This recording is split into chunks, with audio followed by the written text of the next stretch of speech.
दोस्तों, इस खबर में मैं आपके सामने 3 खबरें रखूंगा और उन 3 खबरों में आपको ये बताऊंगा कि आखिरकार अदालत ने और जज ने मुसलमानों को लेकर के क्या कुछ कहा और जब मुसलमानों को लेकर के कोई तीखी टिप्पणी दी है तो उसे गोदी मीडिया ने कैसे दिखाया और समझाया है, और दूसरी तरफ जहां सजा का ऐलान कर दिया गया वहां किस तरीके से खबरों को दिखाया और बताया जाता है।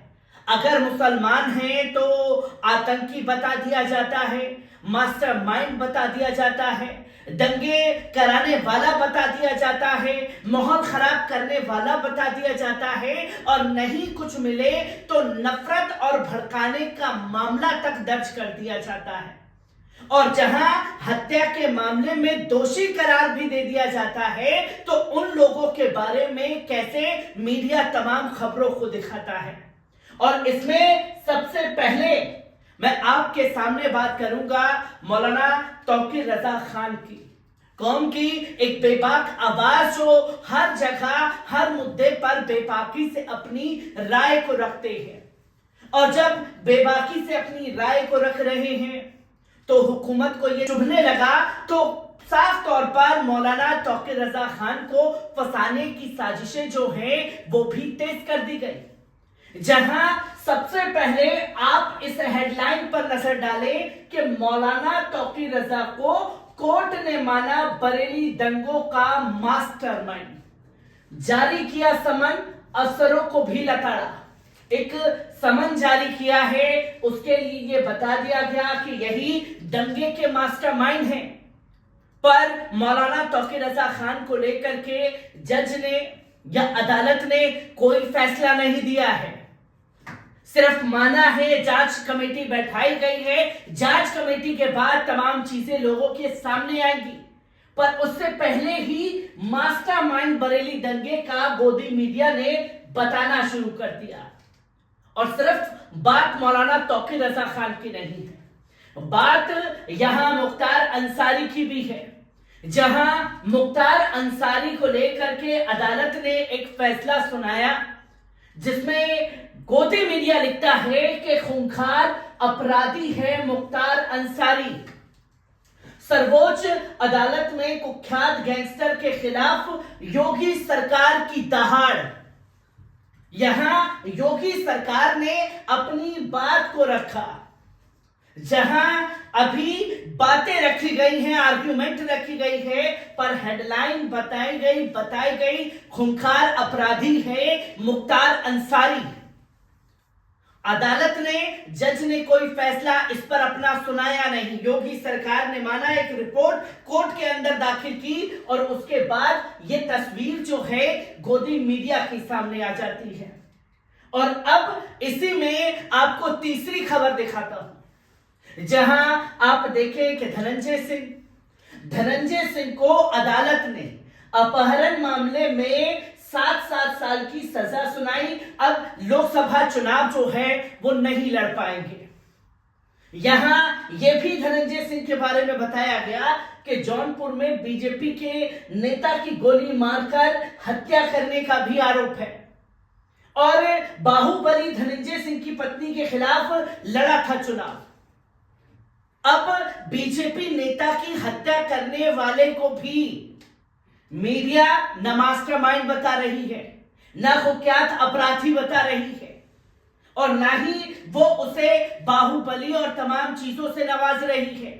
जहां अदालत फैसला सुना चुकी है 7 साल की सजा की भी, उसके बावजूद गोदी मीडिया का ये दोगलापन देखिए। ये 3 दिन की बीती खबरें हैं जो बीते 1 से 2 दिन के अंदर घटी, और अदालतों का वो फैसला है जहां अदालत ने कोई फैसला सुनाया नहीं। मुख्तार अंसारी कुख्यात अपराधी गोदी मीडिया लिख देता है, वहीं मौलाना तौकीर रजा खान को बरेली दंगों का मास्टरमाइंड बता देता है।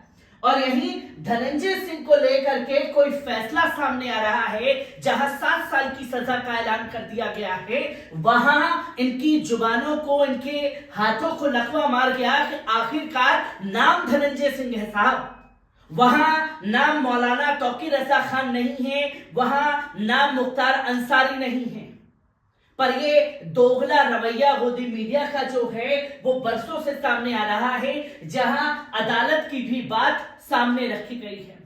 मौलाना तौकीर रजा खान को लेकर के जज ने क्या तीखी टिप्पणी की है, जहां आपको बता दें कि धार्मिक व्यक्तियों को सत्ता के पदों में रहना चाहिए। कोर्ट ने सीएम योगी का दिया उदाहरण और ये पूरे मामले पर अपनी राय को रखा। और कौन जज हैं जिन्होंने अपनी बात को रखा? ये वही जज हैं जिन्होंने ज्ञानव्यापी मस्जिद का फैसला सुनाया और हिंदू पक्षकारों को ज्ञानव्यापी मस्जिद के अंदर पूजा करने की इजाजत दे डाली। और उसके बाद तमाम तस्वीरें आपके सामने हैं और ये आप साफ तौर पर देख सकते हैं कि बरेली में 2010 में दंगा होता है और उस दंगे के लिए किसी और को नहीं बल्कि मौलाना तौकीर रजा खान को भड़काऊ बयानबाजी के लिए बोल दिया जाता है कि उनकी वजह से दंगा भड़का। पर वहीं 2010 में जब बरेली के घर घर जाकर के खासतौर पर प्रवीण तोगड़िया जैसे लोग त्रिशूल बांटने का काम कर रहे थे, वो चीजें लोगों को नजर नहीं आई थी। पर मौलाना ने बिगुल फूका नफरतकारियों के खिलाफ, तो ये चीजें दिखाने की कोशिश की गई और 2010 के मामले को 2024 में उठाया जाता है। और 2024 में उठाने की नौबत क्यों आई है? क्योंकि बीते कुछ दिनों से जिस तरीके से मौलाना तौकीर रजा खान मुस्लिम क़यादत को एकजुट करने की बात कर रहे हैं, मस्जिद मदरसों पर चल रहे बुलडोजर को लेकर के आवाज बुलंद कर रहे हैं, मुसलमानों के घरों पर बुलडोजर चल रहे हैं, उसके लिए जेल भरो आंदोलन जैसी तमाम चीजों को चलाते हुए दिखाई दिए। तिरंगा यात्रा की बात कही गई, मुस्लिम महापंचायत की बात की गई, एक एक कर तमाम चीजों को रोका गया। पर बरेली में हजारों की संख्या में जब लोग जुटे तो प्रशासन कांप उठा और जब प्रशासन कांप उठा तो ये तमाम हथकंडे भी मौलाना तौकीर रजा खान साहब के लिए अपनाए जा रहे हैं।